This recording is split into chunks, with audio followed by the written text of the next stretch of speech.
All right. Hello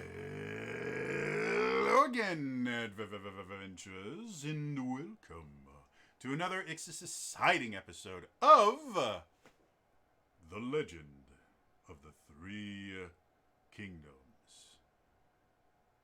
This week, I 100% kind of couldn't figure out how time worked for a while, so I wasn't even sure what I was streaming until like yesterday. Because time is hard, guys. It really is. Like, it's supposed to go straight, but it doesn't. And it's just not fair. Yes, this is my homebrew campaign. Apparently, like, one of these days I will understand. Like, I've been doing meetings and stuff for ZU for some stuff I'm helping them out with, and like 3 or 4 people at ZU are from Australia.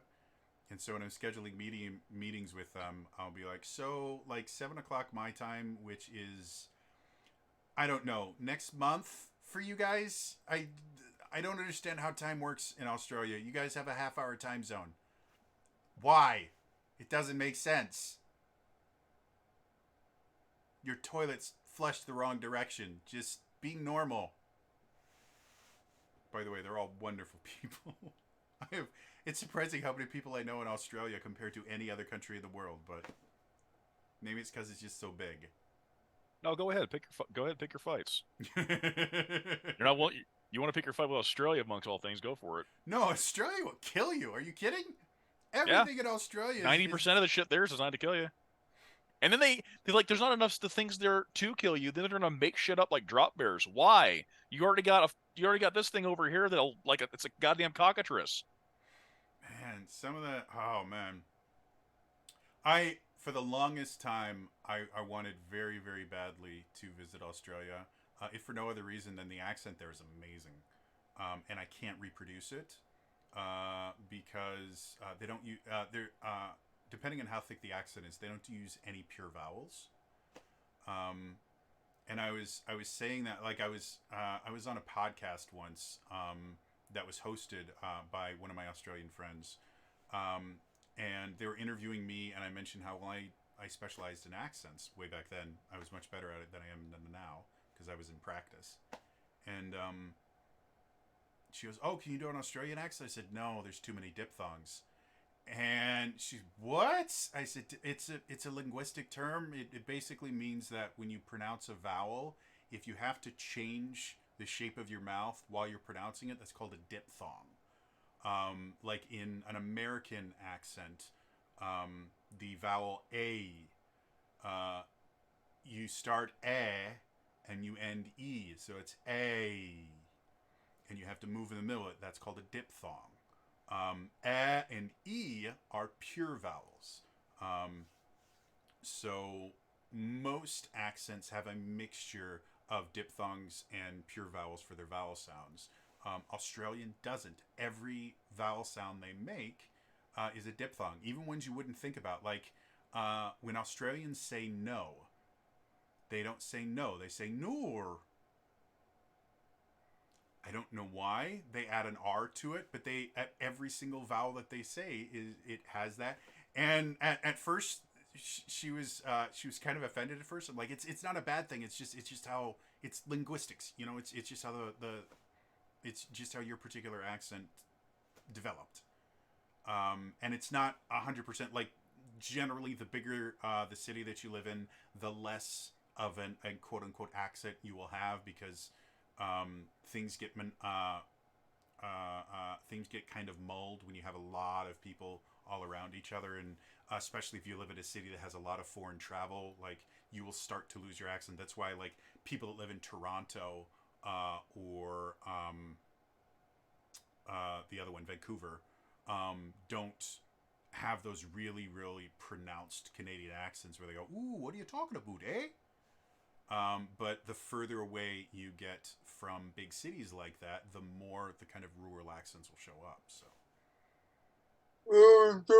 those cities are also geographically pretty well from bigger U.S. cities. Well, yeah, I mean,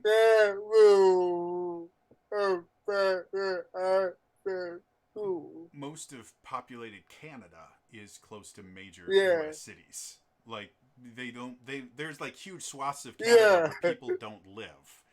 It's the same thing with Australia. Like the middle of Australia, yeah, most people don't live there because they'll die. Um, yeah. but yeah, it's fascinating stuff. Like I really love language and accents and kind of tracing where the different pronunciations come from and stuff like it's really really interesting. But yeah, I've tried really hard. I for a little bit I had a Kiwi accent mostly down, which is a New Zealand accent because theirs is not quite as thick as your kind of traditional Australian accent. And so I was able to do that, and I really just like imitating Cord from Thor: Love and Thunder, specifically as bad guys. Like I've had entire monologues I've had with myself for no audience, where it's just like, "Hey there, I'm I'm the necromancer, and I think I'm gonna have to kill you now.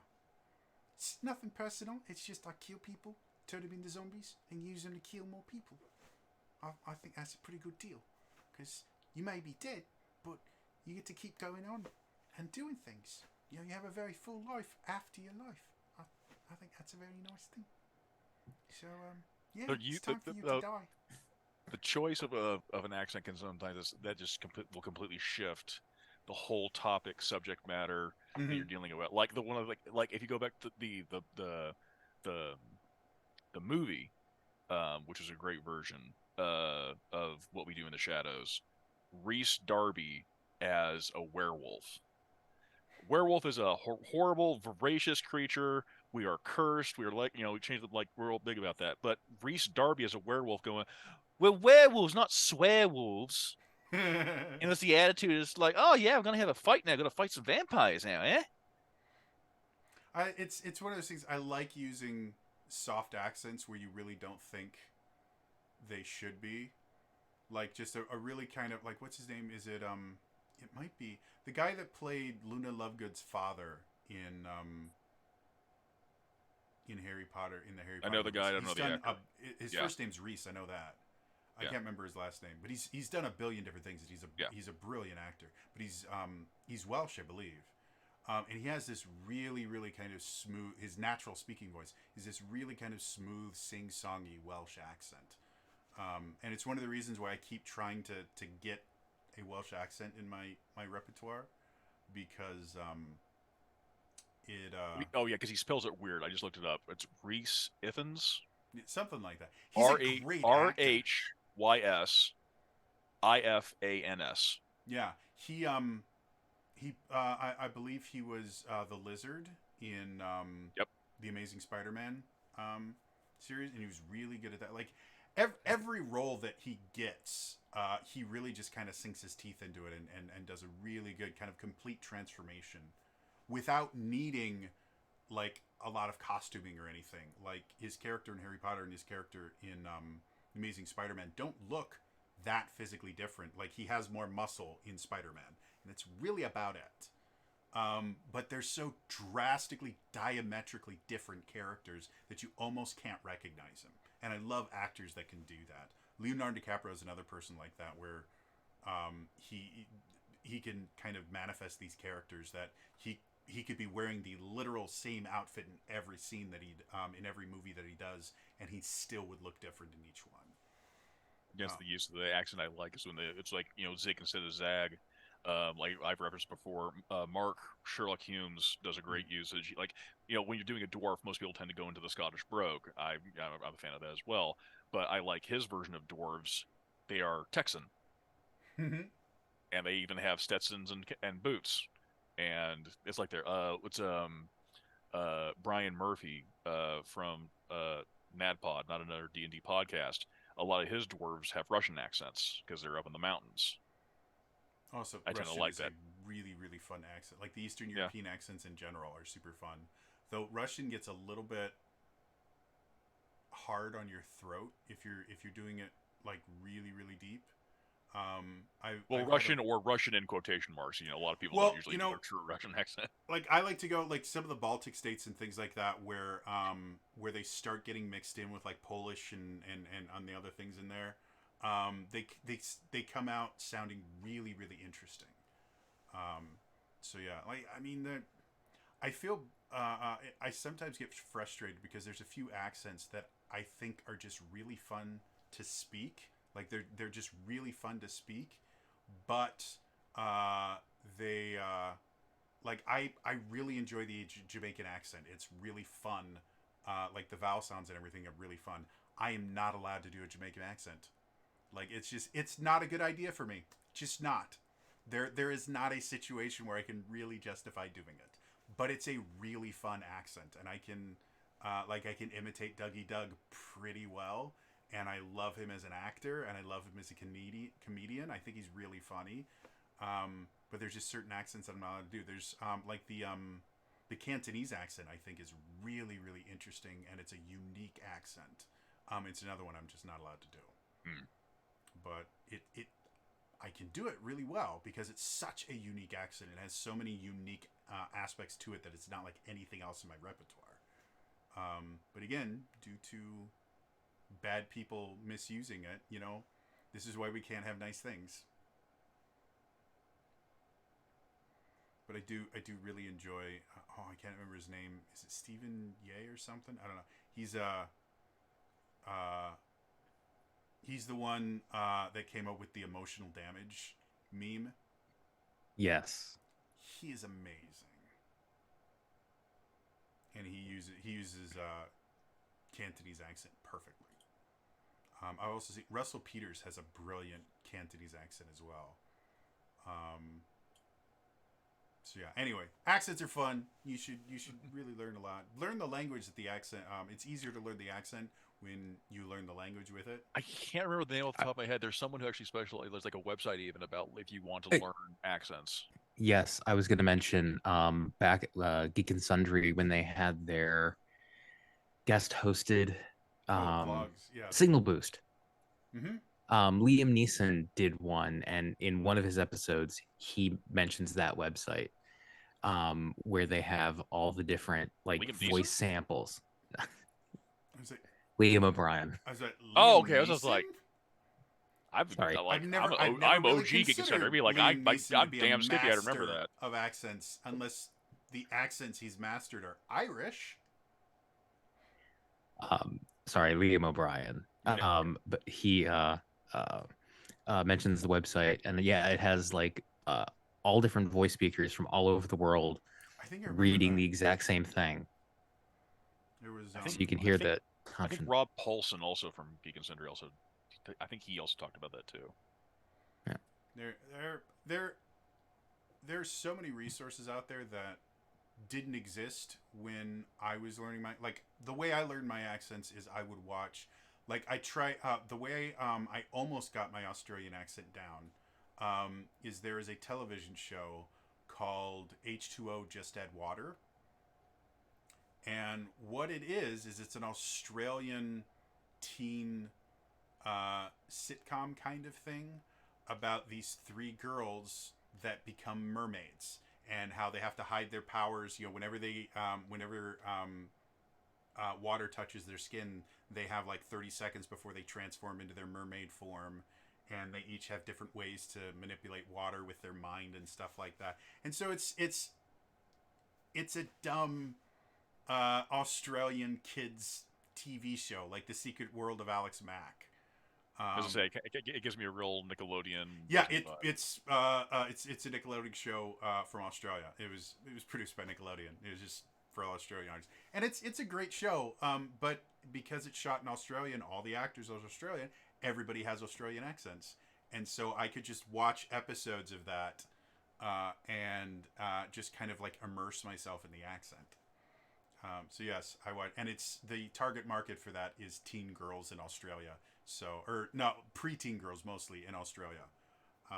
So yeah, I just watch television for little girls. That sounds really bad. We're gonna stop that conversation. That'll get you on a watch list. To the NSA people that are watching over this, I am agoraphobic. I can't leave my house, so I'm not a danger to anyone. Anyway, quick announcement: Nintendo Direct happened today. I don't know if they're going to have a VOD of it or not, but I did react to it. I co-streamed the Nintendo Direct with Amanda Van Hale and Ilea Marin Pig over on the Zelda Universe Twitch channel. Hopefully you guys can watch me react to things like Game Boy games coming to the Nintendo Switch.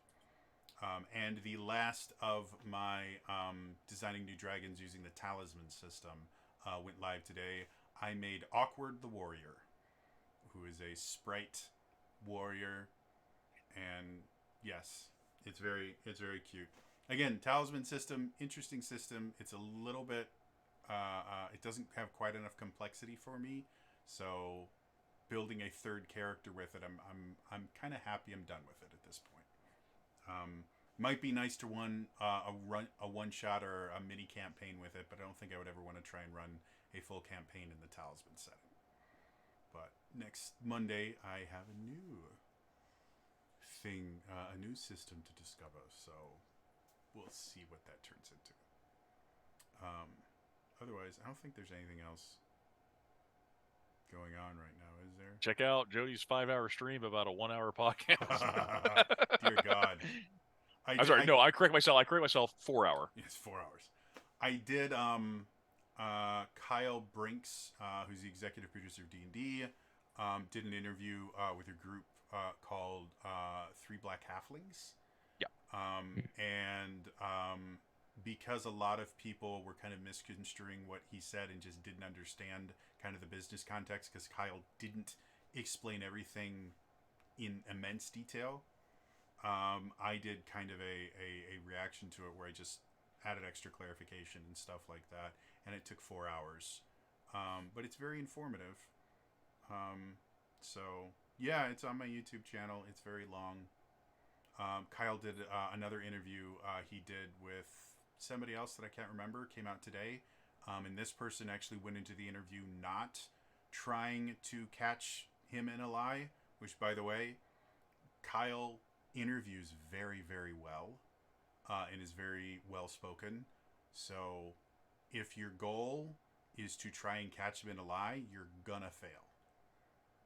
Like, the Three Black Halflings did a great job. Don't get me wrong, they did a great job, but they definitely had a motive in doing this. And every time they tried to get him to say something, or tried to confuse him or things like that, and he came back with a perfectly logical response, they got more and more frustrated throughout the end of the thing. And then after the end of it, they said, "Well, he was obviously lying." So, whatever. I haven't watched the second interview just yet, because I had the direct I had to prepare for, and I had a video, and I'm going to also be doing an in-depth review of the latest D&D book that launched on Tuesday. The new heist thing. Yeah, I'm pumped for it. I haven't. I've looked at the title page of it, because again, it unlocked on Tuesday, but I had so many other things that I had to do that I just haven't had the chance to do my read through, so I can do my in-depth review. But I will be doing that, and I'm excited because I've tried to run my own heist stories, and they have not gone well. Because it's a hard thing to do. So, yeah. Just cursory look. It looks like he's done a few interviews from just looking at podcasts. Well, I know Wizards of the Coast apparently reached out to a bunch of YouTubers after the Creative Commons thing happened. They reached out to a bunch of YouTubers, including Ginny D, to let them actually interview him, because there's been so many lies and things like that about this, that they just figured, to build trust again and everything, they would let him, go, and you could ask him any question. He said there's nothing off the table. Ask him anything that you guys want. And yeah, like I said, the 2 interviews that I've seen thus far, because I've only been looking for them on YouTube. The one from Throwback Halflings was very adversarial, where they were trying to kind of prove that Wizards of the Coast is this evil, disgusting company, and I would still recommend listening to it. it's still it's still good information. Just kind of go into it with the understanding that if your goal is purely informational, you're probably going to get annoyed at a few points when they start asking very, very pointed questions that don't give useful answers. Like they go on a little tirade about, not a little tirade, they go on a little side thing about some rumors about someone else at Wizards of the Coast and whether or not that person has been punished adequately for it. And Kyle's response is always, when things like that are reported, we take them very, very seriously. And I can't talk about our corrective action policies in our workplace. That's off the top. Sir, if you're looking for a podcast, I see Mastering Dungeons. I think that might have been the YouTube video I saw too. It's possible because I know a lot of them will also do like a simultaneous YouTube, and then they will either just go straight to Throwback Halflings is a podcast as well. Yeah, that's where I heard it. So, yeah, like I said, those are the only 2 I've seen thus far. But like I said, I'm expecting, because Ginny D specifically on Twitter mentioned, hey, I got approached. If you could ask Dungeons & Dragons any question, what would you want? So I'm actually really looking forward to that, because as much as I was very disappointed in how Ginny D reacted to all of this stuff, she is not anyone that I would ever categorize as aggressive or condescending. So she's given the ability to talk with a real person instead of just spreading lies that she was told. I think it's going to be a very, very different situation.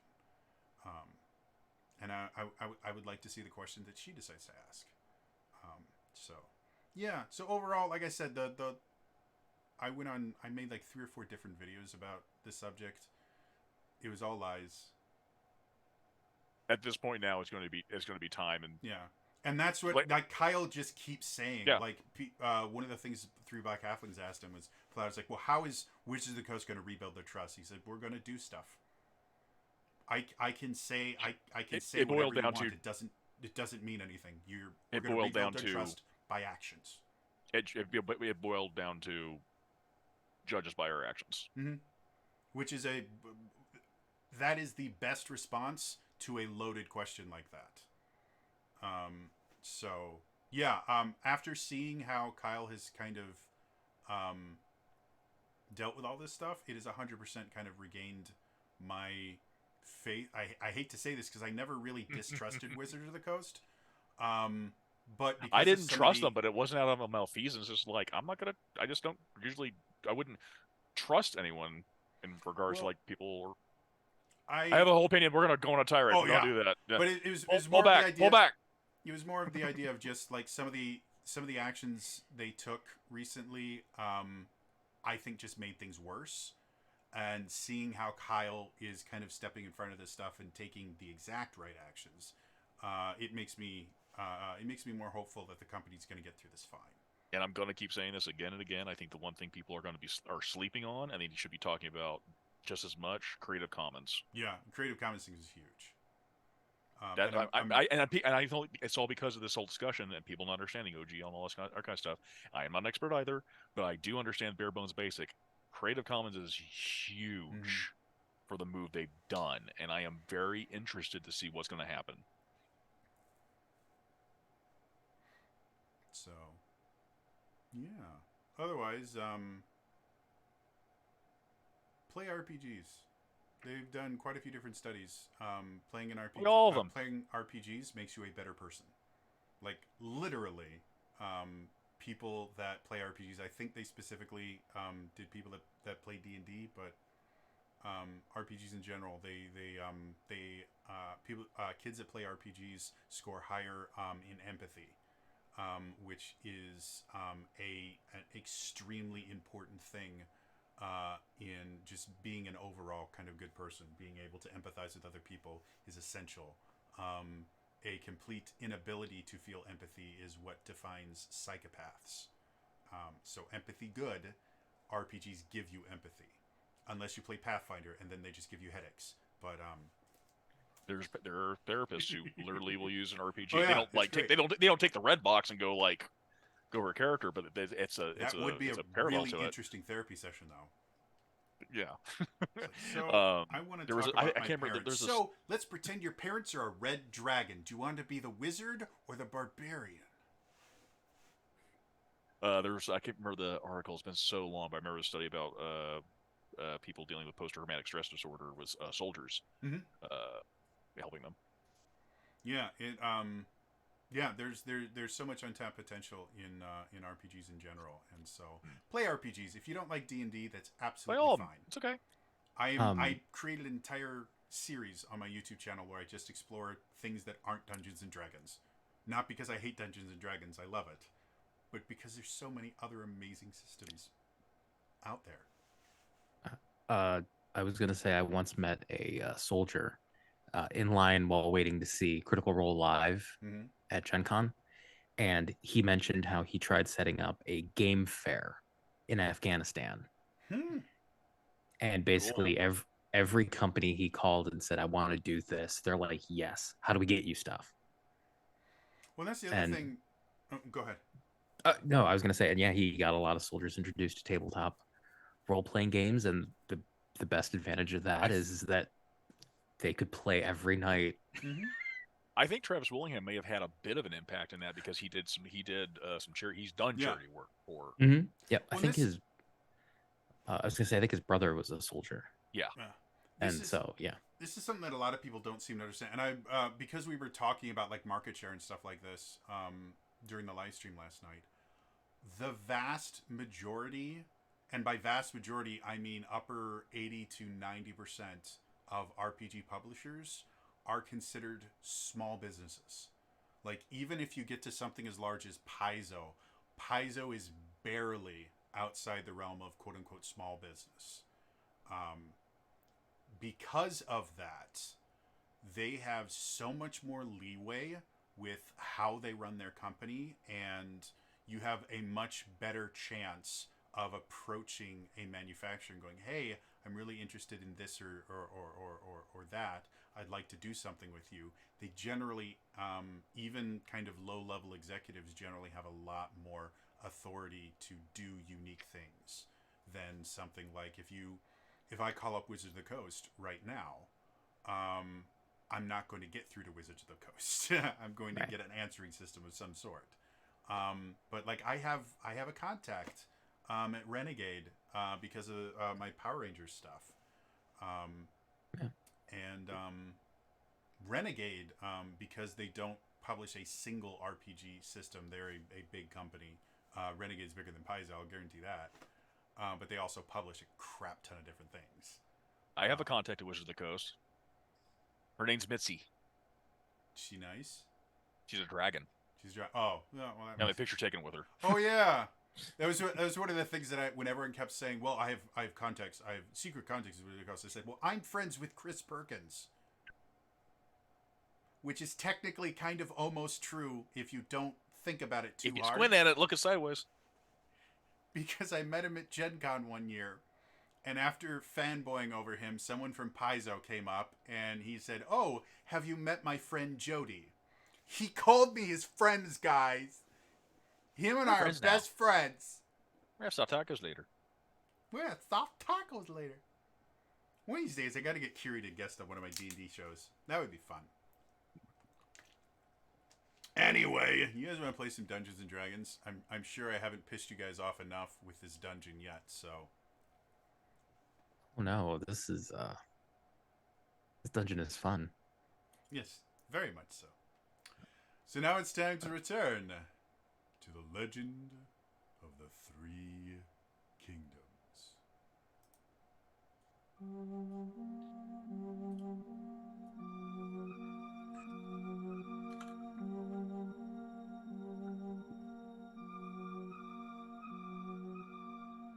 There's a lot of traps in this dungeon. So, you guys are currently in a dungeon. Let me get some mood music. Most recently, For the most part, you guys have just been kind of exploring. You avoided a room with lots of treasure that seemed to be. Who wrote shenanigans there? Because that's perfect. Which seems to be seem to have some sort of effect on people's You minds. can match the color with what I have down there below. You can tell it's me because it matches the color I have down there. And after avoiding that obviously completely safe treasure room that had everything that you guys wanted, and was a big mistake for you guys not going in there. You guys went forward and have been. You discovered kind of a dead end with a bunch of doors and smoke traps. So that being said, what do you guys want to do? Vala will make sure that her ring of mind shielding is back on. Yeah, yeah. I don't know if I explicitly said that. I think I remember you took it off and then saw things that looked really good, and then you put it back on instantly. So, right now, in the room that you guys are currently in, I believe there's just one door that you haven't fully checked. I think that was the first one that went. That we. Oh no, that was the one that went off. Yeah, so you guys have actually checked all of these. They're all marked, so yeah. Yeah. So yeah. So what else do you guys want to do? I think Lillian mentioned something about searching around or something last time. Maybe not. My memory is like a sieve. I thought Lillian might have done the thing with the psychometry. Oh yeah. She can. Yeah. Yeah. And in this particular place, you guys didn't find any. Tried it a couple times. Yeah, there wasn't. Yeah. In this place, there wasn't any bad stuff that happened here. But I got a weird aura from yeah, to the north, you felt something very strange.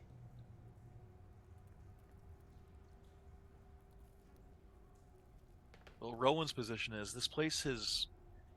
It's not about what we find; it's about what we don't find. It's not about what we see; it's about what we are made to believe what we see. We went the obvious route, and it was basically we were treated like we were being tenderized. We searched and we found a hidden door, and we find basically on the face of everything more means of messing with people, playing games, to the point of some things will simply make us very, very sick. We all remember what happened the last couple of times. Yeah. Rowan takes another ginger chew, and 100% do not trust the treasure room back there. Seems to be more about. I get the feeling we should be looking for hidden meaning, if not on the very literal sense, hidden passages. This seems all to be about, I don't know if it's testing as much as it is, I don't know, torturing, manipulating people who come down here. And obviously, people do come down here in some manner. Otherwise, who would put treasure in one of those chests? Someone must have come down here. Various acolytes have come down here. I don't think they've all gone into the black sphere of no. Mm.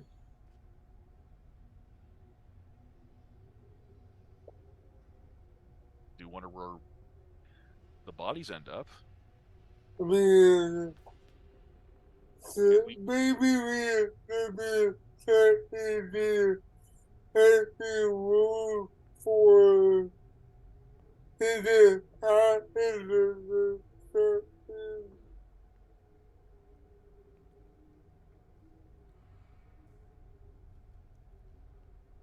That's what I think. It's like, yeah, we should. There was just many. This whole place seems to be revolved around judging it on its face value. Only does us harm.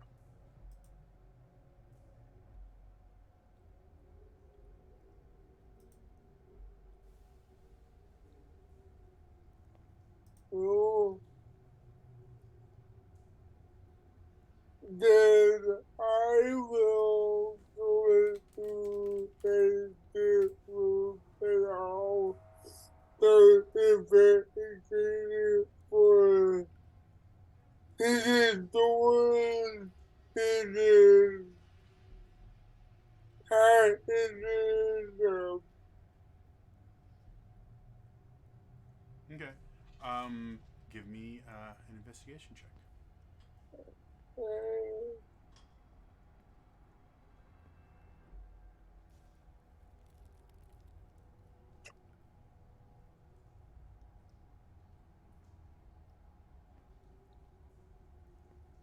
uh, 19. Okay.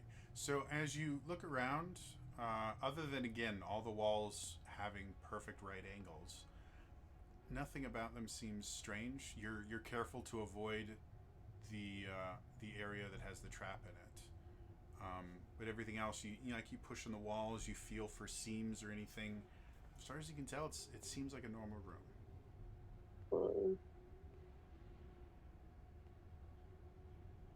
I don't see anything in here. Do you guys want to check the other room?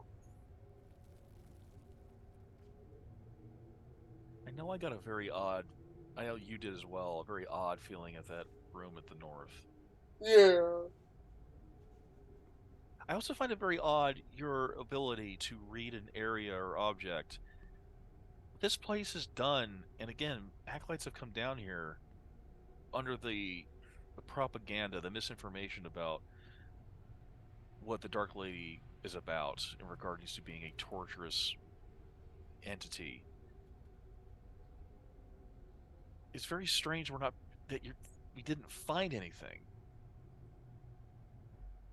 Yeah, I know. I have a feeling that if I use my ability on the room, you know, I will get a really strong feeling.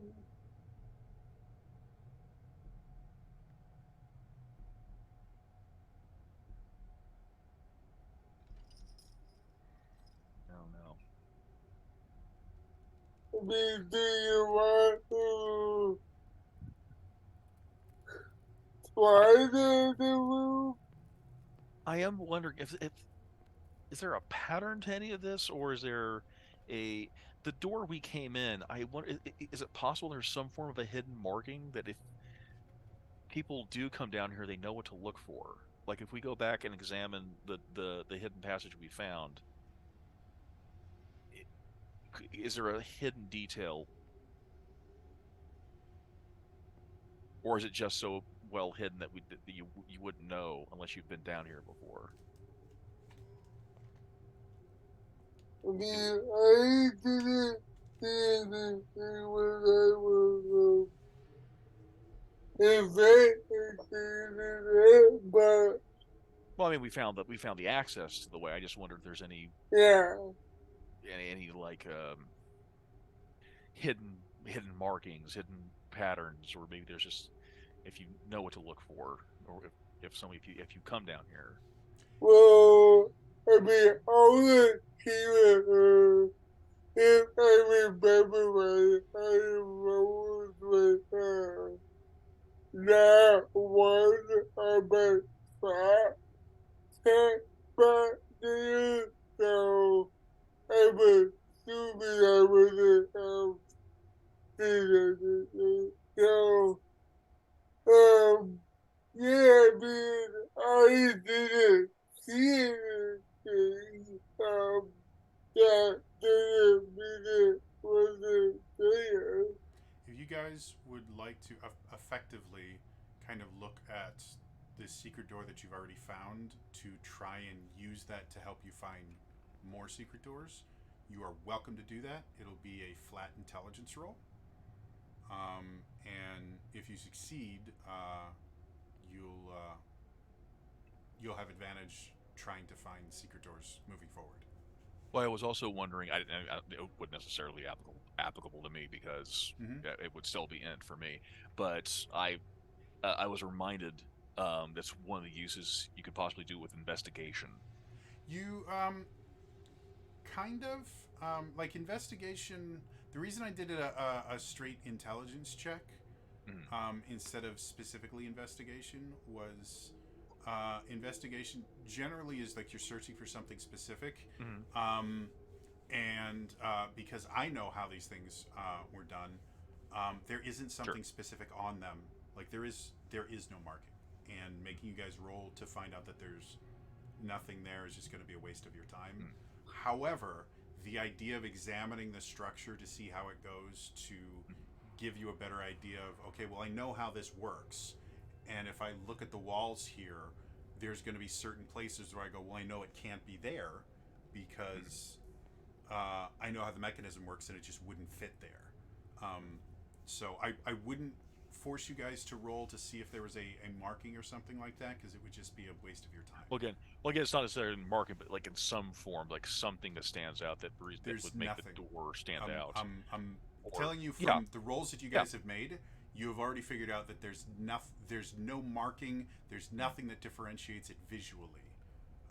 But again, understanding the mechanism of how it works, I would say that would be enough to give you guys advantage on future checks if someone can succeed at that. So Yeah. but you guys, with how much you guys have rolled and checked this already, you would have found, if they put a little S on the wall or something, you would have found it by now. Oh, I'm sure.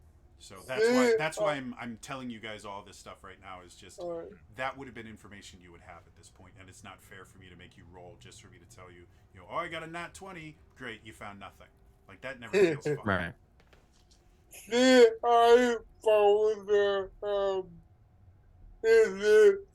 door. I'll do that.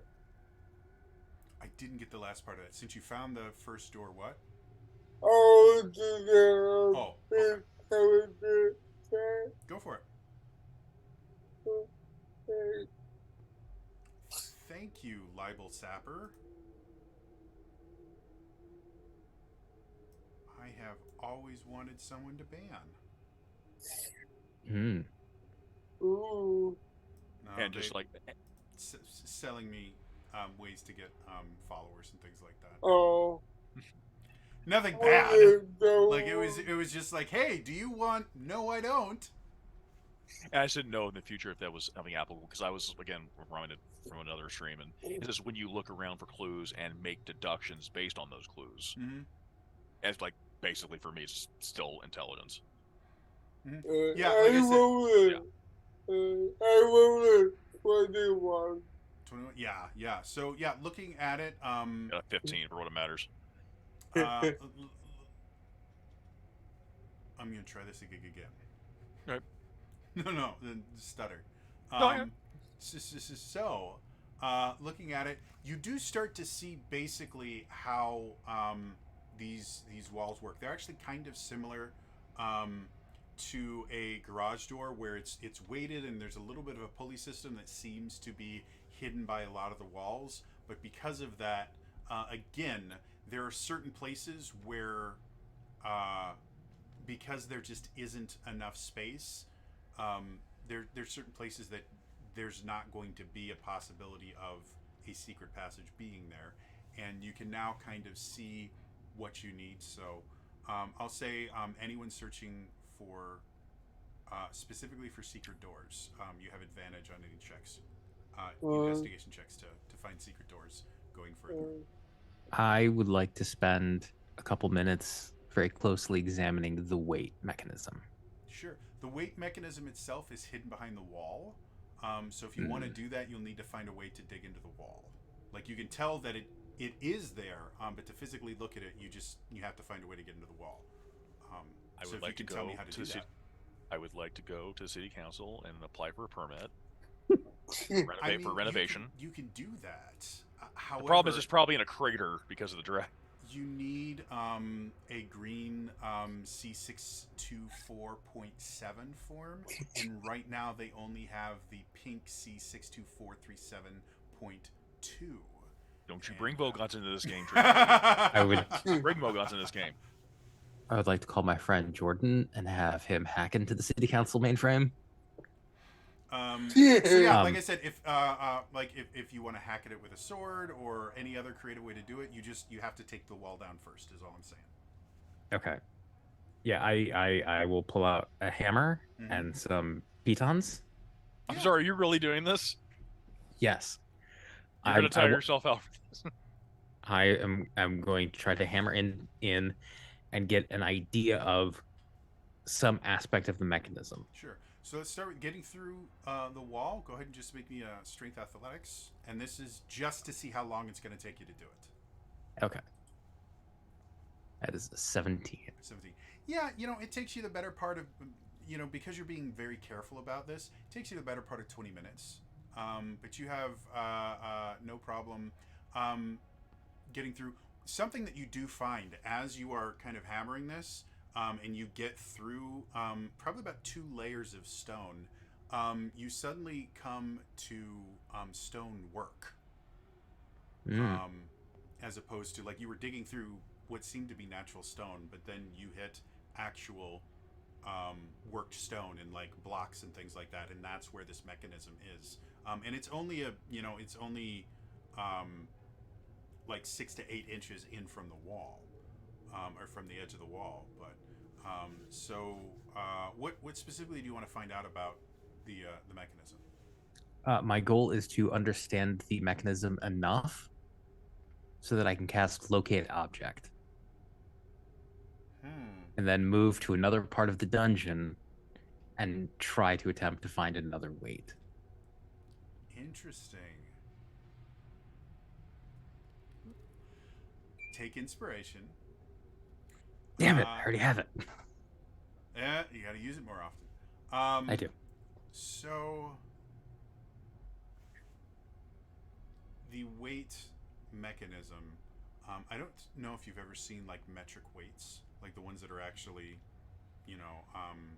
grams and kilograms and stuff like that. But they have a very specific shape to them that I've never really seen anywhere else, or at least the ones that I'm familiar with. The weight on the end of this is metal, and it is forged. It kind of looks similar to like a jar type shape, but with just Okay. much harder angles to it and no stopper or anything. Like, they have a place, but it's not hollow. It's just a full weight. But it is a very, like, it is obviously worked metal, and it is a very specific weight. Like, this isn't, he tied a bunch of rocks together. This is a piece of metal that has been designed to be a very, very specific weight. That kind Which of is the unique, only reason why that unique cylindrical design. and that is the only reason why that idea might work. I'm not going to tell you if it's going to work, but looking at this is a very specific object. It's not a generic rock or anything, and so it will work for Locate Object. I'm not going to tell you if it'll work the way you want it to, but that is a brilliant idea, and I'm very impressed with that. Thank you. All right. So with that knowledge, I'm gonna walk back to the hallway here. I've got to look up how this spell works, Hehehe.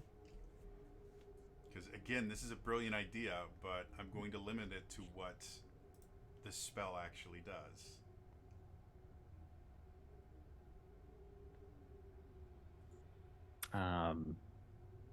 The spell can locate. If I could learn of a that, if someone particular hadn't, kind. if I could rest and really learn the spell, I can, but I can't do that right now because someone pissed off the Dark Lord. I was Wait. about to say, because it specifically mentions lead blocks it. The weights have lead in them. They are Mm. lead, not necessarily making a block. They are lead. They're not blocked by it. So I Which just just think means that you was see funny. a void. Just look. You're looking for the hole in space where nothing exists. Well, and they have lead in them, but the outside, because lead is Yeah. not super fun to mold. So the outside of it is not entirely lead. So Alright. there's enough stuff there that can make it locatable, because that is not like the designer of this in game is extremely devious, but that was not something that ever crossed his mind. So congratulations, you rat bastard. Oh, good. I'm just glad you didn't try to assemble this with a bunch of loose rocks or something. I mean, Tied up with a net. if it wasn't designed by the specific person in my brain that designed it, they totally would have. Like, there's no reason for them to do it this way, except Right. for the one in my mind. So, Does the weight have like a maker's mark on it? yes, it does.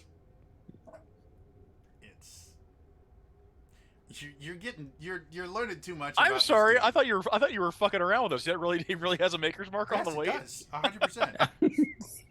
Again, it's not something that I wrote previously, but it wouldn't make sense. Now that you guys have found it, it wouldn't make sense if it didn't have it.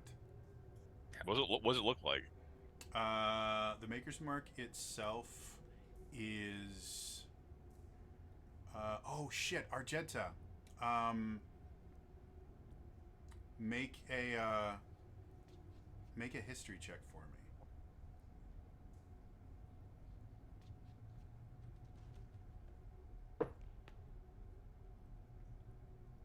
If you are with us.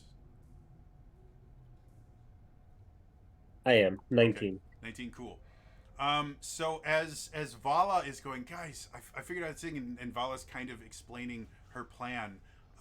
As she's kind of showing it around, you see something that instantly kind of triggers your memory, and you're going, because again, my memory of names is really bad. The name of the mercenary that killed all of your friends was the Bloody Fang. Bloody Fang. Bloody Fang. So you can see on the bottom, you can see a fang shape that you've seen that particular mark used by the Bloody Fang before as kind of a calling card thing. They're very proud of that mark, and use it just about everywhere, to the point where you personally think it's kind of dumb. Like it exposes them a little bit more than it should. Or than they should, if that makes sense. Gotcha. So Guys, yes, that's complete the diva. Maker's Mark. And again, you guys are figuring out way too much about this. This is not Very the first impressive, diva like- Vala has had to deal with. I would like to, at this point, a very opportune time to point out a recent interview with Sam DeLev on Brendan Lee Mulligan's Dropout channel, where they state, "Don't play the game, play the GM." Yeah.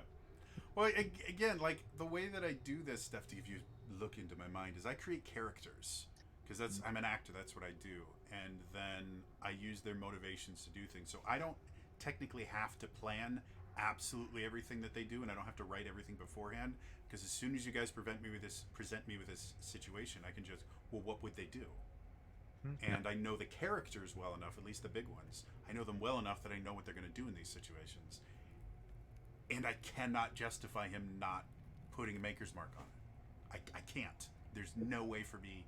He obviously blatantly would put it on there.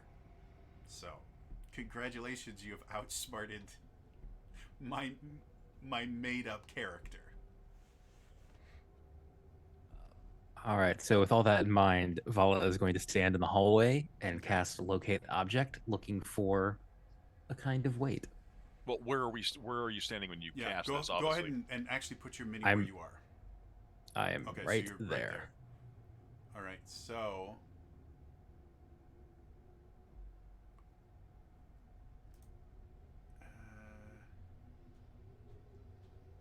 the nearest object. So because locate object is singular, you feel 10 feet to your right. Hmm. Feel an object, or technically it's 10 feet to, if we're going with a compass rose, It's probably 10 feet to the northwest west. Because 10 feet to your right is a room, is an open space. So it's in the wall to the north of that open space.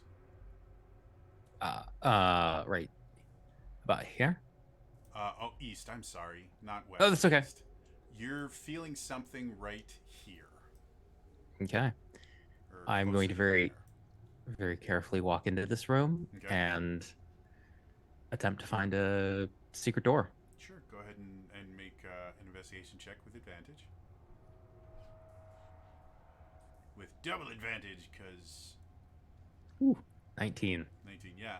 So the wall to the east, you can feel that it shifts a little bit, and you can hear in the wall to the north the sound of the weight moving ever so slightly as you put pressure on the exact right spot. And as you push, it lifts itself, and now it's going to cause me to make areas dark when I want to make them light. Oh no, it's actually going to let me reveal. And you find a dead end. What appears to be a dead end. So yeah, you see a kind of claustrophobically thin hallway that only goes for about 20 feet and ends in just a dead end. Okay. I will take out my sword, Okay. cast Mage Hand, Okay. hand the sword to the Mage Hand, and then have it swat the walls. Okay. So as you ting, ting, ting, ting, ting, they all react like walls. Hmm. Don't forget to look for the cloth. I will say the secret doors themselves are designed in a way that, like, just hitting them or like brushing against them is not going to open them. There's a specific way you guys have figured out you have to push. Yeah. I'm more looking for the cloth Yep. traps. Absolutely. And so you don't find any of those as far as you can tell. Thank you. I will also inspect the tiles to make sure those are not trapped. Sure. Are you doing it with the mage hand again, where you just tap it with the sword, or are you just? I will look. Okay. Investigation check, please. If it's like a cloth, would your mage hand be able to just like? Probably, but I figured this would be a little bit faster than Okay. feeling my way along the walls. 22. 22. As far as you can tell, the floor is floor. You don't see anything that would indicate there's anything there. I would point out, you guys have looked for these things before, and because of the properties of effectively a Cloak of Elvenkind, from a visual inspection, it is indistinguishable from whatever it is covering. So you have already found out that visually you cannot detect these traps. That might be one of the reasons why he uses this particular setup compared to mechanical traps or other things like that. But hypothetically, if she were to use her mage hand to just drag across the floor, the cloth would hypothetically come up, or is it like a fixative? The cloths themselves have not been. None of them have been affixed to the ground by anything significant. Like, they stay in place for the most part, but every time you've stepped on one of them, they have shifted and moved. Every time one of these smoke traps have gone up, they actually billow as the smoke comes out. So they're not like glued to it. I will take my mage hand and just drag it like fingernails on a chalkboard. Please across never the floor. describe it that way again. But you don't see anything move. Okay. As far as I know, this is safe. Sorry, my brain immediately went to a fork on a plate. Sorry. I'm hungry now. I will move into the hallway. Okay. The whole room explodes. Huzzah. Rocks falls. Everybody dies. Did you I was guys just gonna brought say, extra characters? Yay, right? Jody won D&D. Yay! I win. Yeah. Again, as you walk into the room itself, all the other hallways have been roughly about 5 feet wide, about 10 feet high. The roof itself is only about like 7-ish, 8 feet high. The walls themselves are a little bit more rough than the ones that you've been dealing with, and they kind of close in to the point where there's some places where it's only about 3 feet wide. And just the entire kind of feeling of this hallway is very claustrophobic. It feels like the hallway is kind of squeezing in on you because it's literally growing in at certain points. So this feels much more like actual natural stone.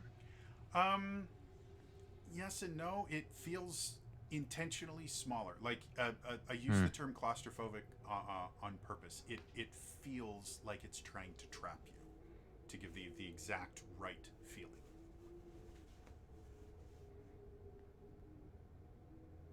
There's still something artificial about it because again, it's a very straight hallway, so there's still that artificial feeling from it, but it just everything about this feels very different. Almost I will. like a secret passage that was trying to be hid on like floor plans or something, so they had to make it extra small because it goes between walls or something. Or if you've ever seen like a wet wall or something in a building, how just it feels really really tight because it has to pretend that it doesn't exist. Yeah, you have to move sideways to get through it. I will attempt to shift the walls, seeing if I can find another hidden door. Okay. Where you are right now, neither wall seems to be doing anything. Okay. I will move further in. Okay. And do the same thing. Doesn't seem to be doing much of anything.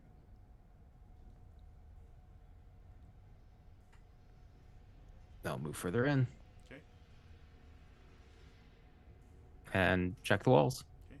Doesn't seem to be doing anything. And finally.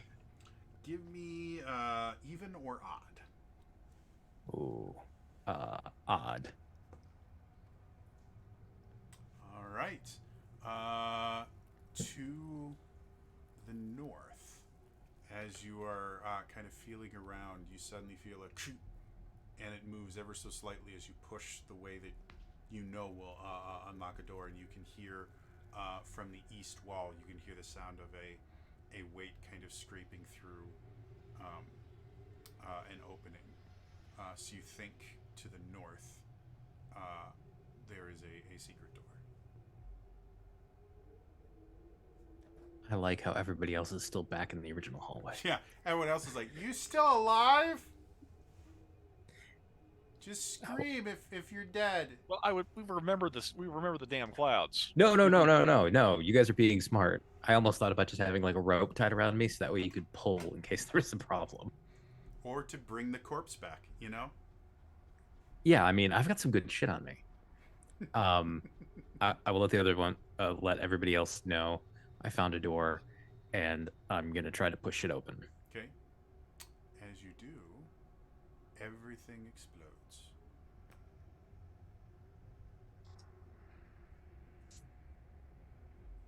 As you do, you see a very, very large room in front of you. And really quickly, I'm just going to mark the doors that you guys have found. Okay. There.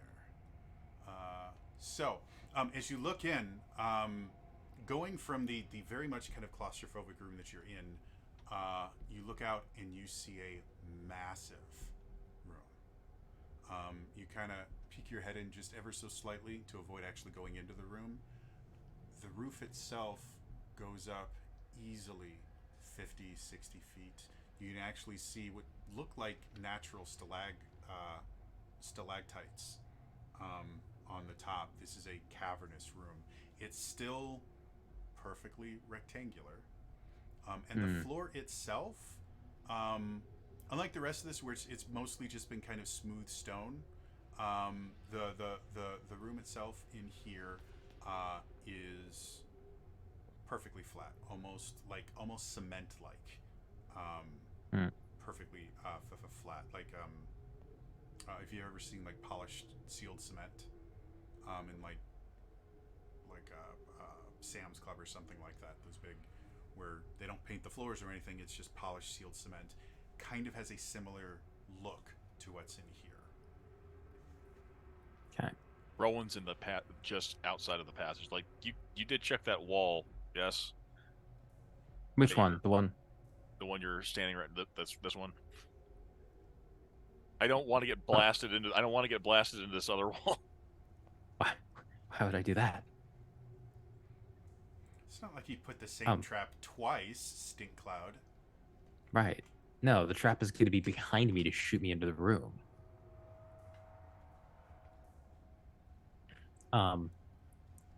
No, there's a big room in here. It's very flat floor, and a very tall ceiling with stalactites. No, stalagmites. Mites. There are no. Mites bottom. Stalactites cling tight to the ceiling. Stalagmites might once way someday get to the ceiling. So mites are ground, tights are. I keep thinking of it as hanging on to something, and so might hanging on instead of hanging on tightly. Anyways, it's all on top of that. It's also the spelling differentiation as well. Tight and might versus also ka and ga. Vala's having a past life experience.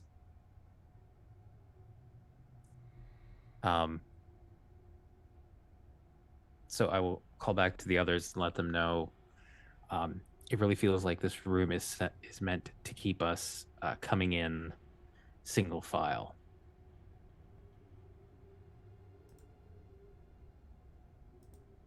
I don't know what that means, but Relwyn, to your point earlier, everything about this place feels intentional.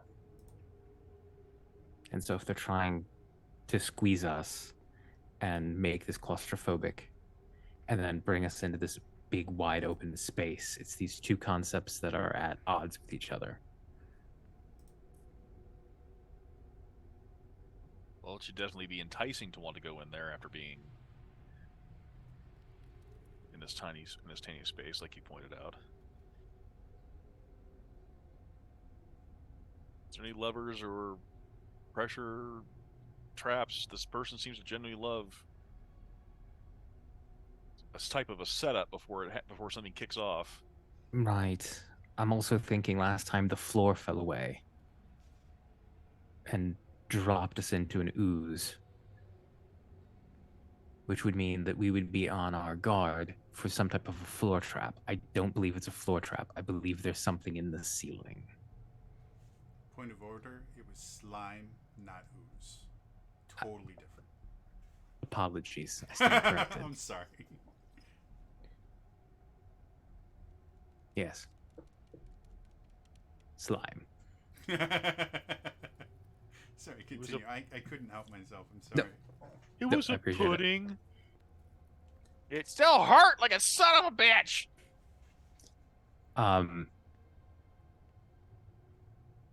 I will use the mage hand and try to press on the floor around the entrance, see if I see anything.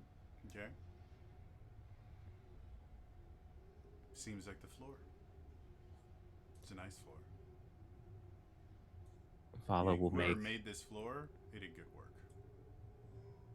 Vala will enter the room. Okay. As you step into the room, you feel the hair on the back of your neck stand on end as the familiar feeling of magic enacts. And I was about to say I can do my ritual again. I'll have you make a dexterity saving throw with disadvantage. Okay, let's make it declarative. I know where my character is. I placed him down there. Jesus. Mary and Joseph. Do you want to use inspiration? I'm gonna use. Can I use inspiration on that? Yeah, it's a to re-roll. Technically, you don't quote unquote re-roll it. You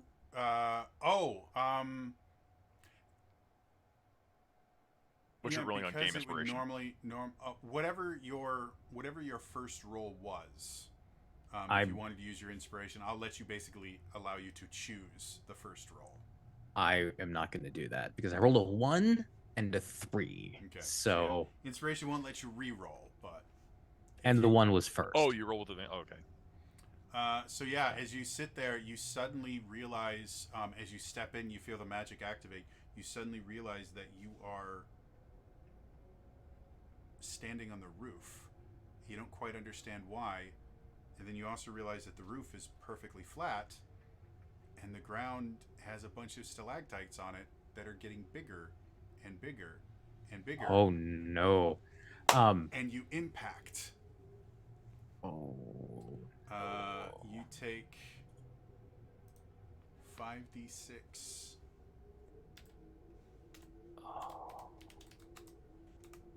Is it inverse gravity? Why didn't I tie the rope to myself?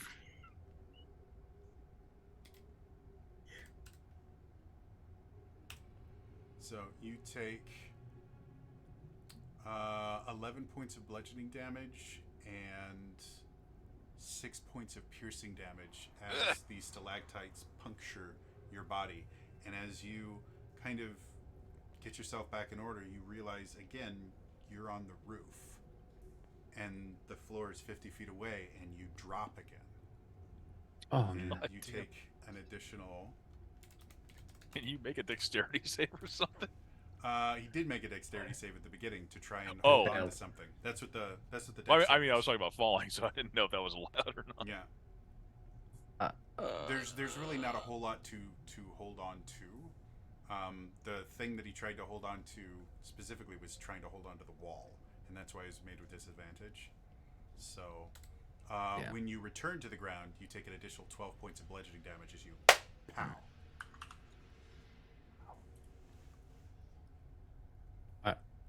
And does the room stop moving at this point? The floor seems to remain the floor. Okay. As you slowly sit there and kind of come to terms with what has happened. Ow. From our perspective, we just heard. "Ah!" Ah. You would have eventually also heard a thud. Yeah. Yeah. I will point out that those are both. I now both consider those to be stalactites and stalagmites. I was right. They turned into stalagmites. Damn it! Why do I always have to be right? That's what happens when you argue with the GM. You And want I to be really should- stalagmites? Fine. They'll be stalagmites. I really should have implemented my rope plan. So I will stay where I am and Can let you everybody crawl back know. in here? I mean, maybe, but then I don't know if stepping into this room. Well, the trap has probably been set, right? We do know I that mean- you've charged back up. Yes, but that takes time. But then we're all supposed to come in here one at a time. While I'm doing this, I'm taking rope out of my bag, Okay. tying it to myself, and then passing it.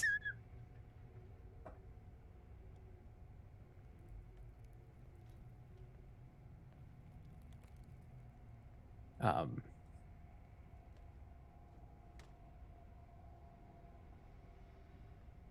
Rowan, do you have a hold of the rope? Do you want me to have a hold of the rope? I want many people to have a hold of this rope. Anyone else want to as well? Um, I'm very. Yeah, I'm in I'll- for running. I'll hold the rope. all the rest of you who are mostly dexterous characters are like, do you want to... Arjun just comes over, just give me the damn rope. Flexes a little bit as she does it. I am slightly major running. and with that, I'm going to step 5 more feet into the room. Okay. Go ahead and move your token 5 feet at a time. Yep. As I could you also. step in, you place your foot down, you wait for the inevitable kind of dropping of your stomach. Nothing happens. Was there a cloth? This is like Roland calls like. I will look for the cloth. Okay. There's no You don't see any. cloth. I am going to take a second and use my wand of magic detection. Okay. 'Cause I believe I've only used that once so far.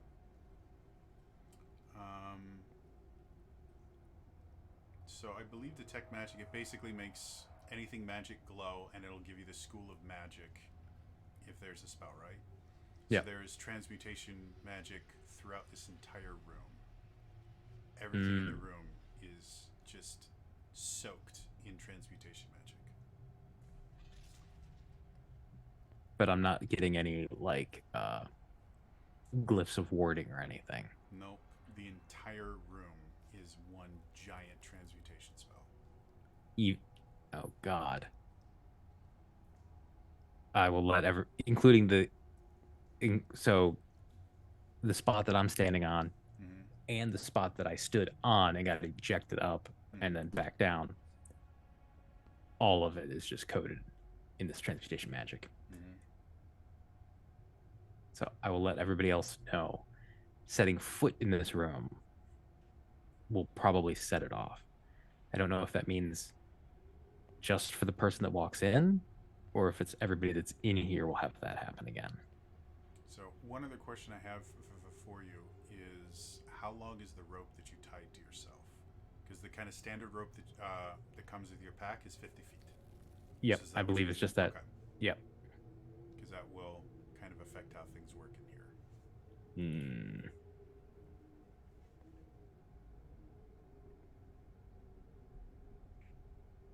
So is it about where you step sets it off? I don't know. I'm not seeing any differences in the spell. There's not like a concentration or a lack thereof where I set it off. It's just everywhere. But that room, that's you stepped on that tile and everything seems to be fine. Yes. By the way, I Jody, stepped on that tile. Just FYI, I hate Minesweeper. I I've never liked that game. think it's a brilliant game of logic and deduction. And explosions.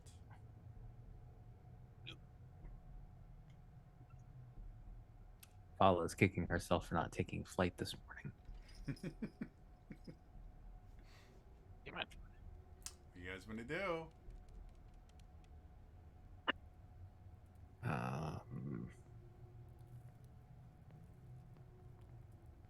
Well, obviously this is another game.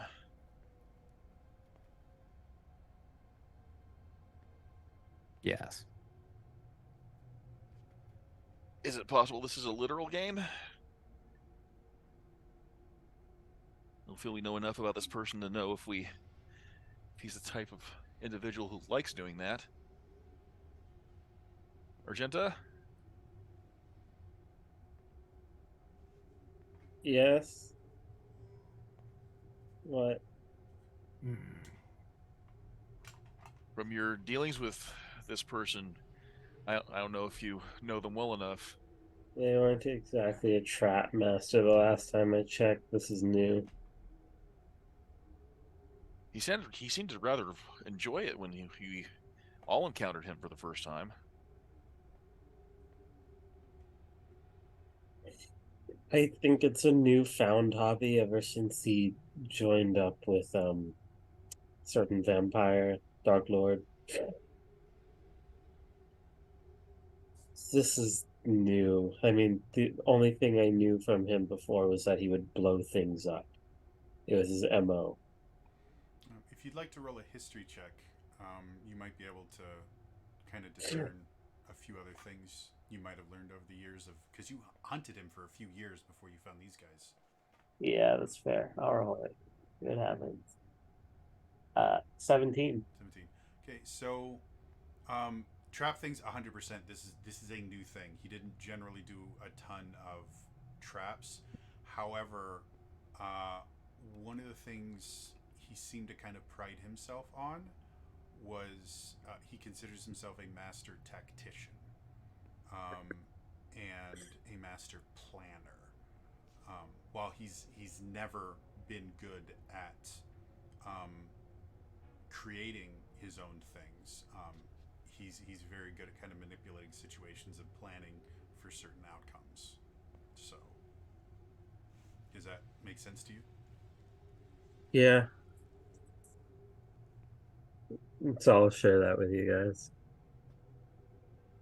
So he's better at fabricating than he is about being original. Effectively, he's the idea man. Generally, he needs to work with other people to get. He has a staff of Imagineers. Yeah. He has the concept, but he's someone to help with the execution. Yeah. Please rephrase that. I felt it was very appropriate. Sorry. I like that. Yeah, his basic. The only thing that he's actually really good at is he does understand explosive pretty well. But as far as anything, like he was, for the most part, he was okay in combat. He wasn't massively skilled or anything, but he wasn't an idiot with a sword. But the one thing that he kind of could be above average at is he knows his explosives pretty well. He can't make the explosives himself, but he can identify them and he knows how to use them pretty well. But his main thing is he's very, very good at planning things. Kind of I'm trying to think of the Batman villain. Kind of a Riddler style character where most of what he does, he tries to outthink and outplan his opponents and things like that, if that makes sense.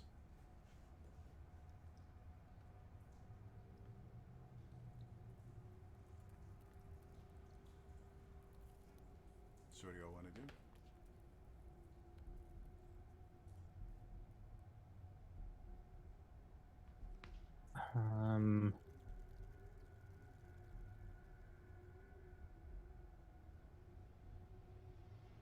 I mean, I would like to look around the room, see if I notice anything other than these stalagmite-tights.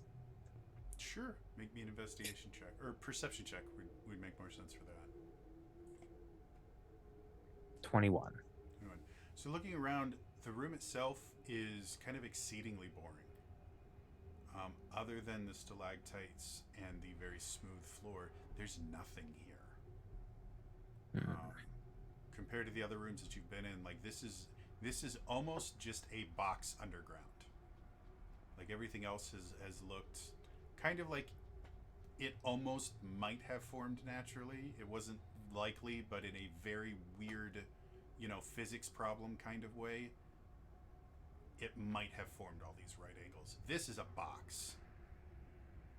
Silly question. Is there anything special about the stalactites? Like, is there anything unique about them in regards to, because she shot up here, and so I'm wondering if there's anything aside from the blood that's probably on a couple of them. Go ahead and make me,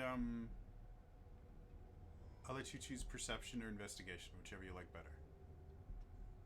Ooh, perception, because I'm just there, the advantage. You're gonna give me low numbers. No, you're gonna do it. Need a digital dice shield. Do it. Seriously, people will pay. Wizards of the Coast, you want to make money? Digital dice jail. People will pay. People will pay insane amounts of money. Like, you will feel bad at the end with how much money people pay for these. Get 16 on perception. 16. Okay, so looking up, as you kind of look around, first of all, it's 50 feet up and it's not great lighting. So it takes you a while to be able to look. But eventually, as you're just kind of like moving around and trying to get a better angle, you suddenly see this tiny little flash. And as you look closer, you realize that Vala may want to check her wounds because one of the stalactites, the tip of it seems to be missing. And underneath the tip is forged steel. Specifically forged into a spike. Uh-oh. So you think that the stone around them is a facade, and they're actually rather large forged spikes. It's more fakery. They're made to look like, they're fabricated to look like stalactites. You barely make it out. That's metal underneath. Oh, that explains the pain. Is this another dagger situation? Is that thing stuck in you? I will check my wound. Sure, go ahead and make a medicine check with advantage. I assume you know your body pretty well. 22. 22. So yeah, feeling around, you realize one of the puncture marks is very, very hard. And you realize that something is basically been kind of inserted and stuck underneath your skin that is very, very hard and rough. And the kind of shock of everything and just the overall pain that you were in was kind of masking the fact that you have effectively shrapnel in you right now. You think that probably over the next 10 minutes, you probably would have started feeling it. But it's in your lower back. Kind of near where your kidney is. I think that's. I'm thinking the right thing. Kidneys are like right here. Yeah. Yeah. So yeah, it didn't puncture your kidney or anything, but it's right around that area. Do you want to come back and have me? Yeah. Because Yeah. I'm concerned this is like the dagger. Yeah. I'm gonna slowly come Watch back. the first step.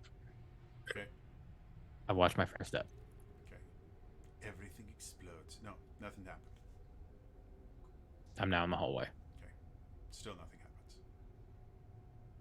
So, Rowan, with your kind of experience dealing with wounds and stuff like that, I've seen a lot of them. yeah, you've seen a lot of real bad stuff.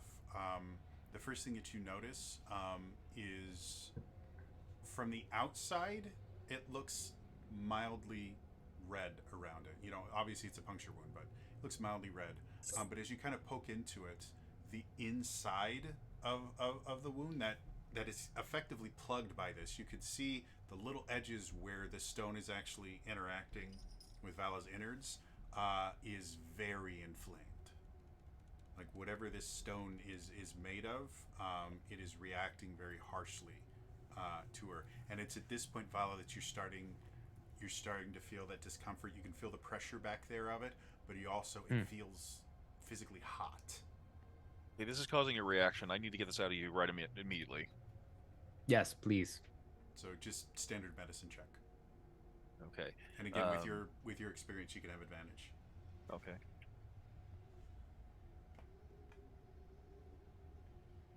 I do surgery with my eyes closed all the time.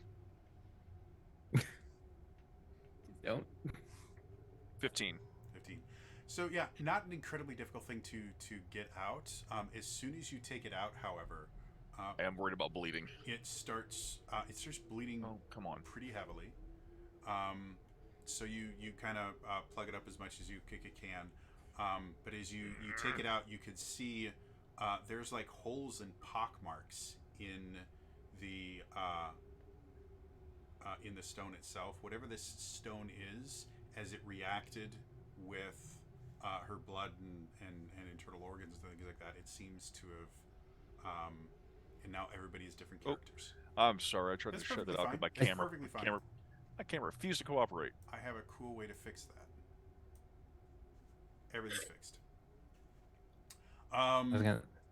Whatever this stone is made of, it reacts very, very quickly, and it reacts very harshly.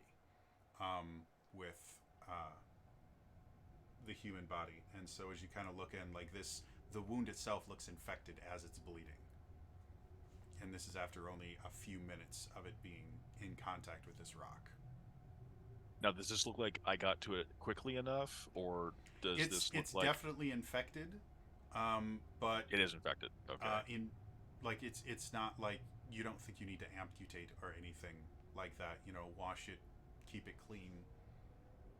The body can fight off infections, so it's not to the point where you think it's deadly, but it's like mechanically they are not now under the poison condition. No. Okay. As long as you clean it out quickly. But the fact that it became infected that quickly, infections take time. There's no way this is long enough for it to get infected. You know, the bacteria shouldn't have been able to grow enough. I hold this up and I examine it, but then I will make sure. Like, does anyone understand alchemy? I would gonna I would gonna have you give it to me. Okay. I think that would be something intelligence based for you, and you'd have advantage on it, but you can pick.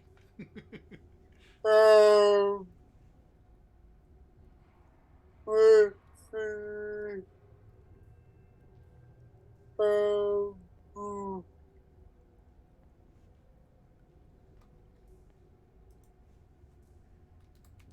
Investigation. Sure, if that's what you want. Like I said, the only thing I'm limiting it to is it sounds like it should be something intelligence based. Alright. And Vala, since you took a considerable amount, Relwyn also did a cure wounds on you for 13 points. Thank you. It's not a lot. I have to do this a little bit. I'm Vala up until that point hasn't taken any damage. So I rolled a 23. So looking at this, and I'm going to admit right now, I am not a geologist or a biologist. So if this particular mineral doesn't actually work this way, I apologize. It does in this particular instance. Looking at it, you think that whatever material component this is, it is similar enough to arsenic that it explains, because bacteria can use arsenic to metabolize, and so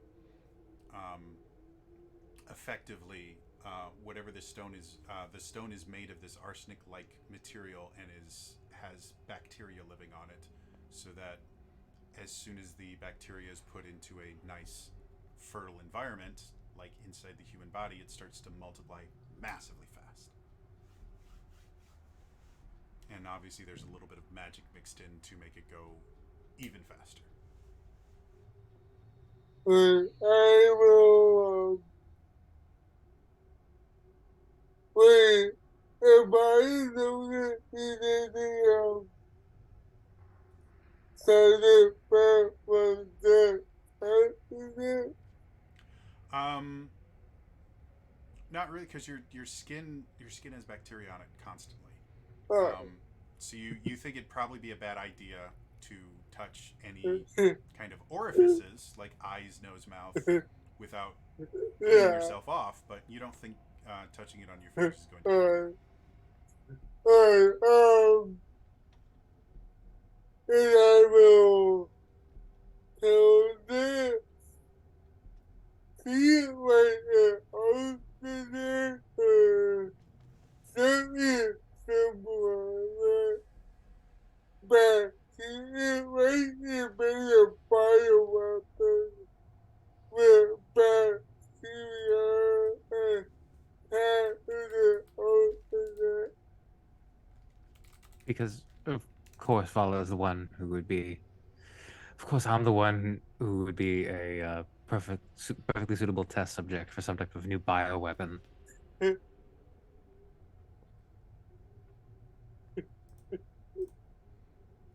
the NSA treat someone like a agent petri dish. that Why not a is bard? Now, I mean- looking over my Google searches, I swear this is entirely for a D&D campaign. Rowan, did I tell you about that time I almost became a mushroom?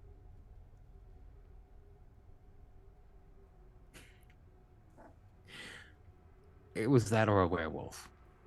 Or both. But I become aware. Anyways, I really want to wear mushroom to be a thing now.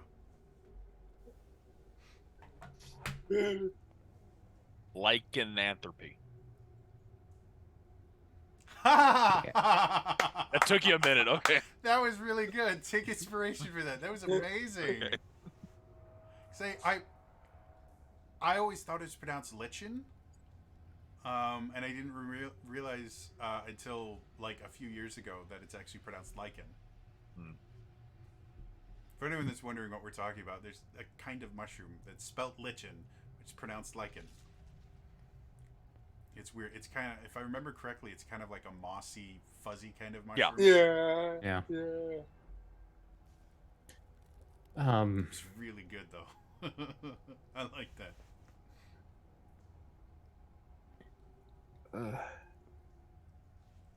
The only thing I can think of, if we need to try to go around and explore this room, I could maybe turn into a flying animal.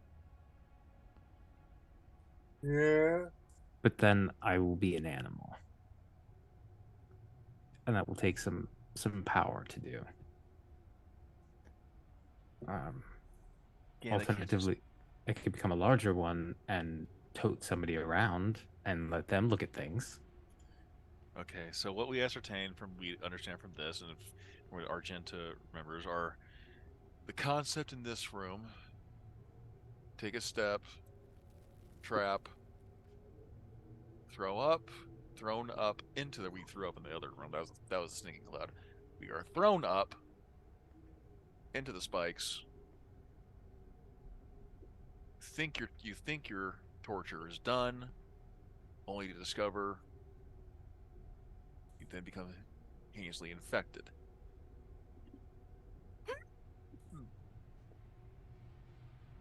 The concept is definitely here.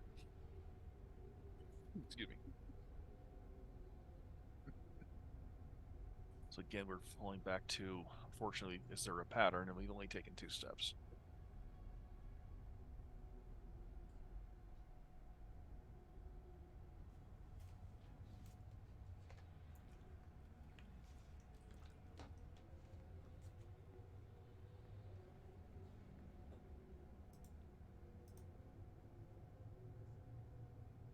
Is there any way we could possibly set it off? Like, does it require a person on there, or is it weight? I understand the room's magical, but obviously something is required to set it off. Oh, well. You have that weight from the door. I didn't take that Oh, you with didn't take me. it? Oh, okay. No, because then I would have been detecting that. Yeah, 'cause it detects whatever is Ah. closest to you. Fair. So she would have Fair. gone locate object. Oh, found it. Um, Kind of like people that like they wear their sunglasses on their head and they're like, "Where are my sunglasses?" um,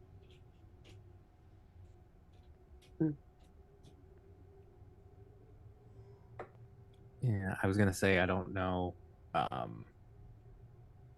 I'll reach into my bag, pull out a crowbar, and toss it on the floor. Ting, ting, ting, ting, ting, ting, ting, ting. I'm going to guess it doesn't weigh a lot. Yeah, I was good. Well, you get like 3-4 pounds. I mean, they got some weight to them. But yeah, if Ting, it's ting, looking ting, for ting, ting, ting, ting. the weight of a person, then How much do you think that we found weighs? probably weighs a good amount. We could go back and get that and see. I'm sorry, grab what? The chest. The chest that we found earlier. Oh. I think it's a fantastic idea to walk all the way backwards through the traps. I think that's great. I'm just trying to look to see if we actually have anything that could. Well, you put your head down and your camera just cut out your body, so you just with you, your head was all that was left. Oh.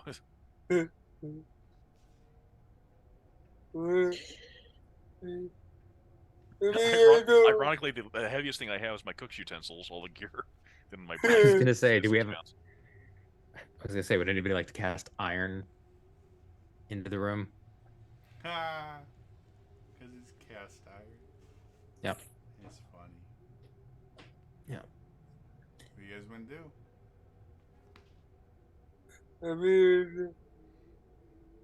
This has been a goal for me as a DM for a while, to create a situation where the players are just like, and come up with every solution physically possible. Well, you created the inverted version of a slap chop, and I don't know why you're heckin' surprised by this. I'm not surprised. I'm really enjoying this. Follow will reach into her bag, pull out a 2-person tent, which weighs 200 pounds, and just. When did two people tent weigh 200 pounds? This Is it a is lead tent? I've got to look this up. There's no possible way a 2-person tent weighs 200 pounds. It I weighs fear 20 it. pounds. 20. No, what? No. It costs 2-person 20. tent. Oh. No, it says weight. 20 pounds. Where are you getting 200? I'm getting that from the D&D Beyond. Is this in like the player's handbook?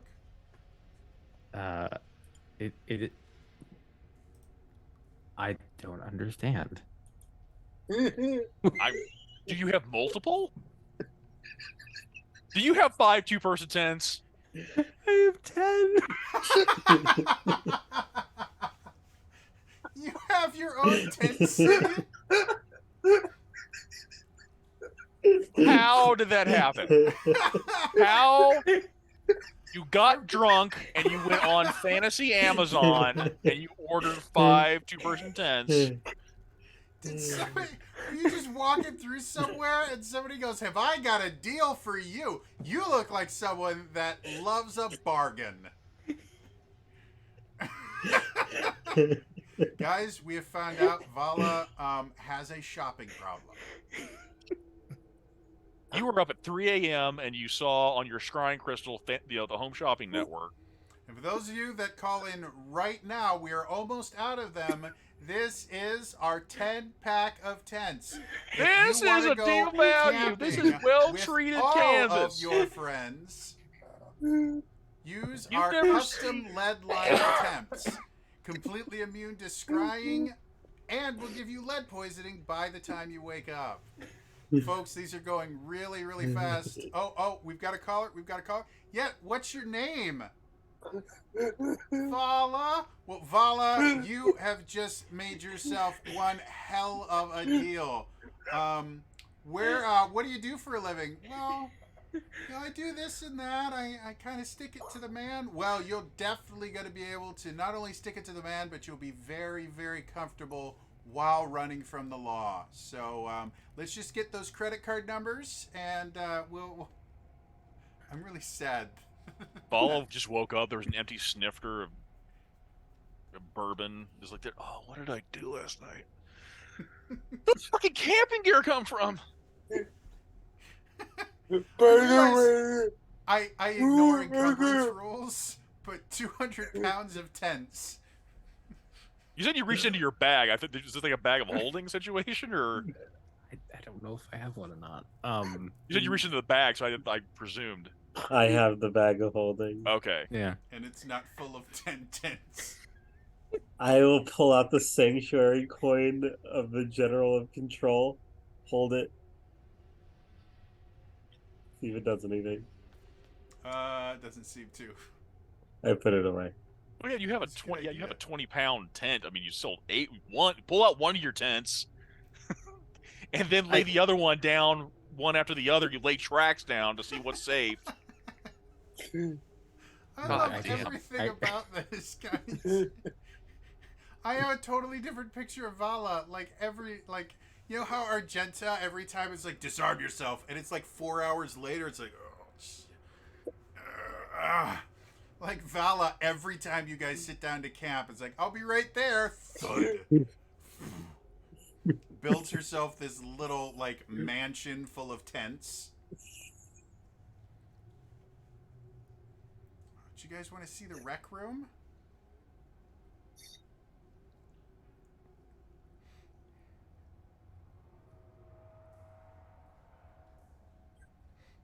This is amazing, guys. Wow. That was so great. What is it mean? Cannibal bear is 20 pounds and pounds. You know, 10 times 20 is 200. Five. Yeah, she said she's got 10 of them. Oh, I thought she had 5. No, No, she's no, got. I held up. No. What can I say? I hate backing them up. Well, what if I don't want to sleep in green? What if I want to sleep in blue? Like, I mean, this is important stuff. You can't fall asleep if your tent's the wrong color.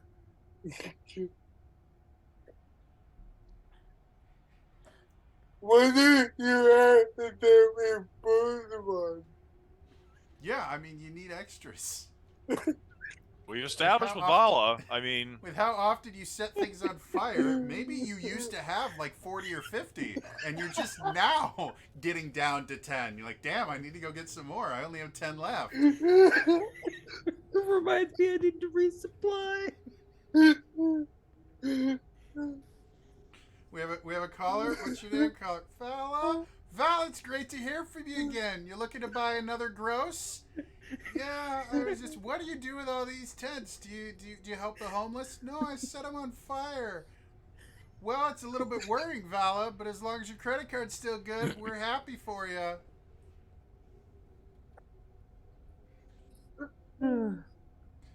so back to the original fucking idea.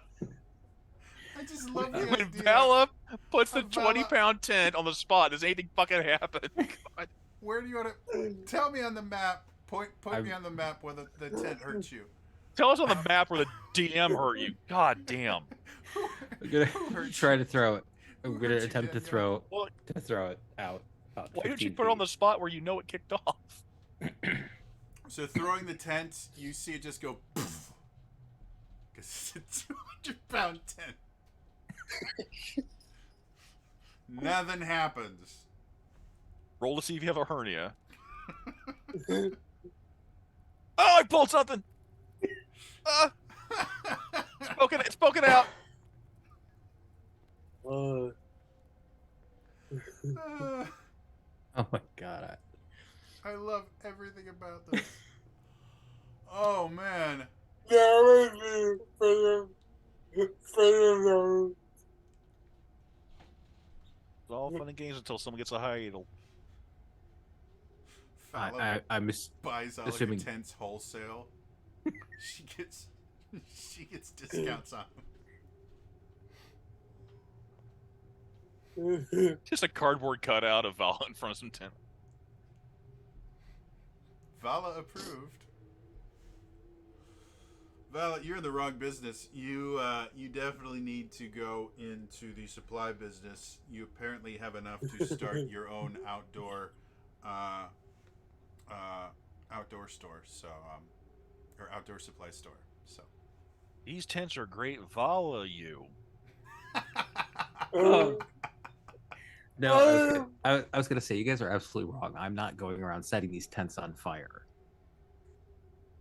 They're FEMA tents. I want to burn down people's houses. every time you burn somebody's house down, you're like, it's a tent. Don't worry. There's an episode. Boom! Disaster relief. Boom! Disaster relief.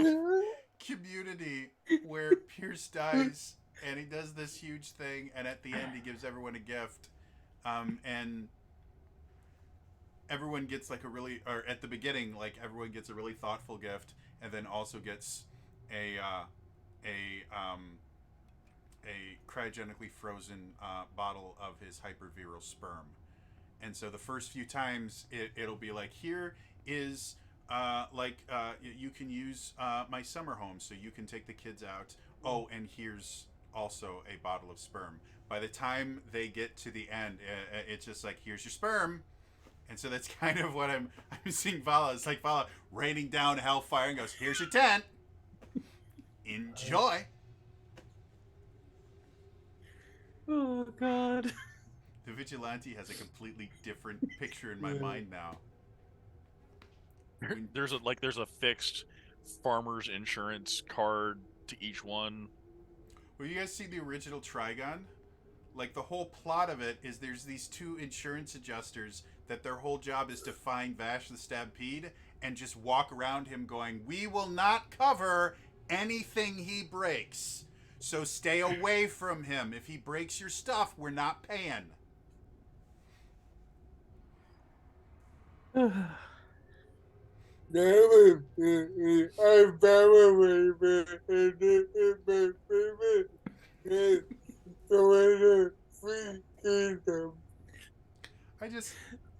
I just see like every town that Vala leaves, like half of it is burnt down, and there's like 3 new tent cities.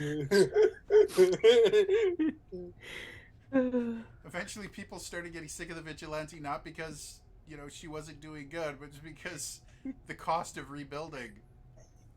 The vigilante. We just rebuilt. Well, when was the last time the vigilante came through? Last year.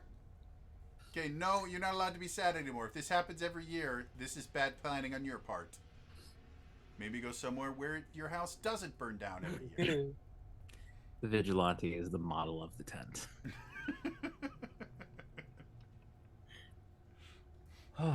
If your character lives to the end of this and you get to sunset them, I hope you go into some sort of like you create FEMA for the 3 Kingdoms, and you just go around giving people tents, even when they don't need them. Like someone like broke their leg, here's a tent. But my leg, tent. So as you throw one of your hundreds of tents in there, it doesn't seem to react. Okay. So it must be expecting a weight more than 20 pounds.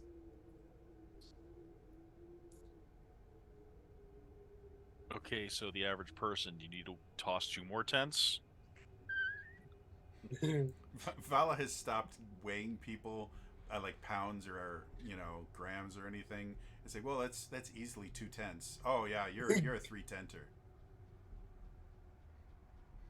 Measures height by it too. Oh, that's at least 2.5 tents to that ceiling, isn't it?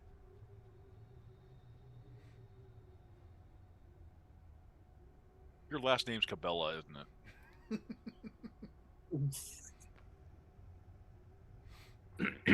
it?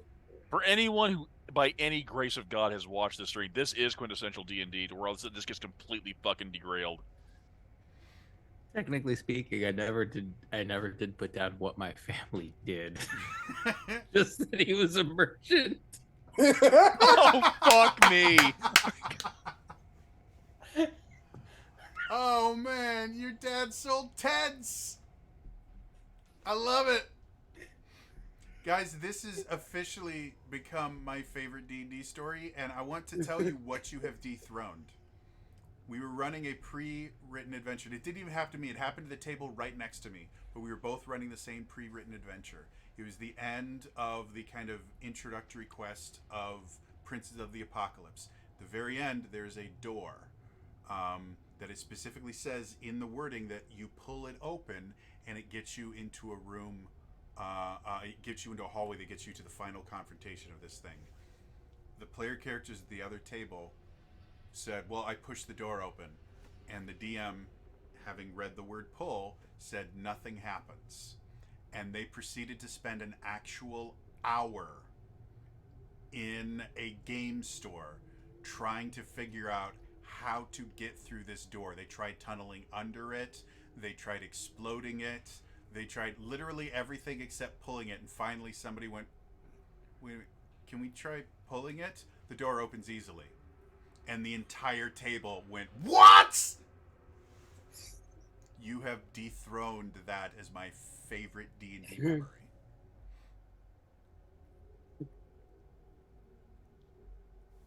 I'm happy to be a part of this.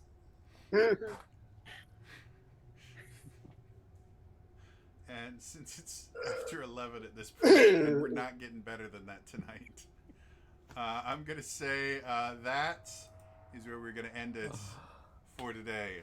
As always, if you want to see this nonsense again, I did upload all these to my YouTube channel, youtube.com/TraderJoe. Check it out there. Like I said, check out my talisman thing. Check out the 4-hour live stream I did yesterday. And on Monday, we will be discovering a brand new system to us. It won't be brand spanking new. It'll be a system I already own. But thank you so much. I will see you guys next time. All right? Bye-bye.